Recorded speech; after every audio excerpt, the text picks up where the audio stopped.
Hi, my name is Engelbert, and this is my wife, Debra. Hi.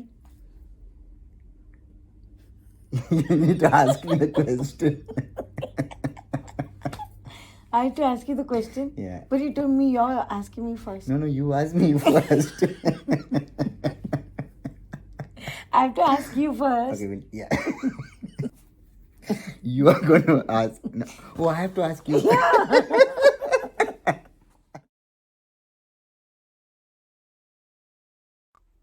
Hi, my name is Engelbert, and this is my wife, Debra. Hi. So, Debra, what does the vocation of marriage mean to you? To me, marriage is a union between man and woman.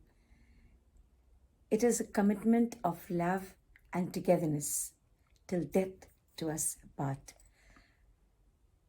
There's a saying which says, marriage is not a bed of roses. But I say, marriage is a bed of roses.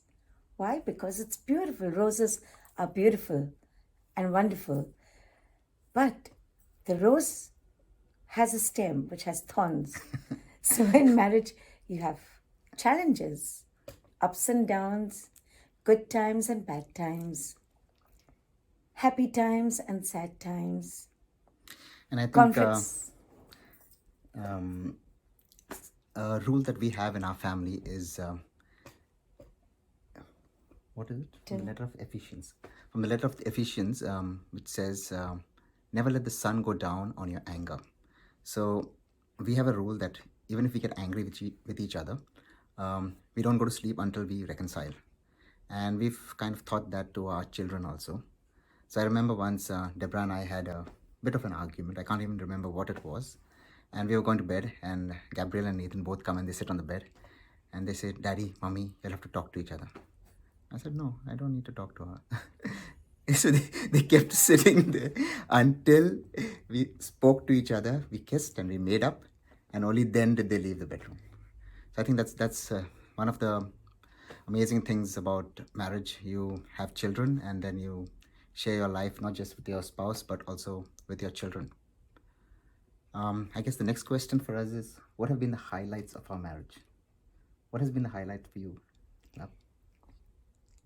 Okay, so for me, the highlights has been really, I thank God for you, for Engelbert in my life.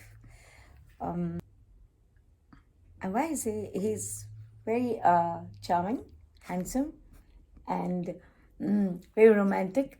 Because I remember before we got married, he proposed on the Eiffel Tower in France. And a year ago, that was in 2020, he took us to France again. And he proposed to me on the Eiffel Tower. And this time we had our children present. So it was really, it's a highlight of our married life. And also, another highlight is our beautiful children, Gabriel and Nathan. They are a blessing to us.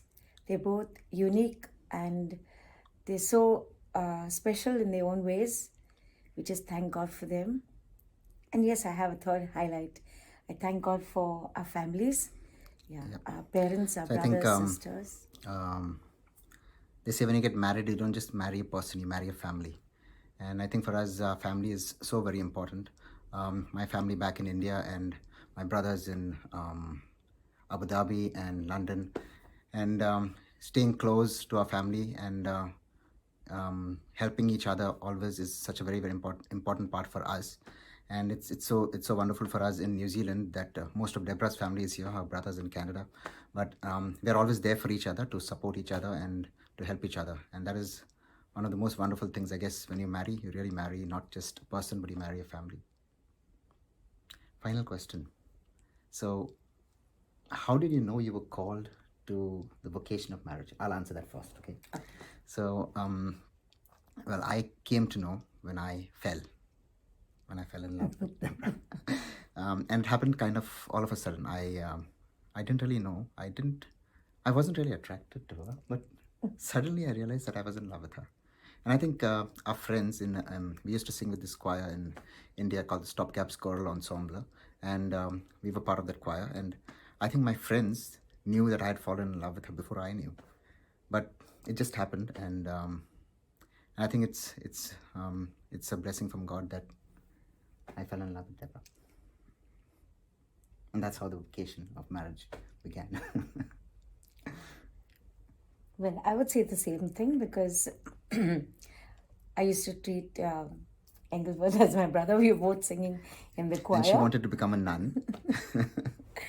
And yeah, so it's how they say marriages are made in heaven. It's how God planned it for us. But to sum it all up, I see that I have a lot of weaknesses in me and the strengths that I have. But I see how God complements it by giving me a wonderful husband. And I think for us, the most important part is marriage is not just two, it's three. It's Debra, myself, and the Lord with us. Praise the Lord. Praise the Lord.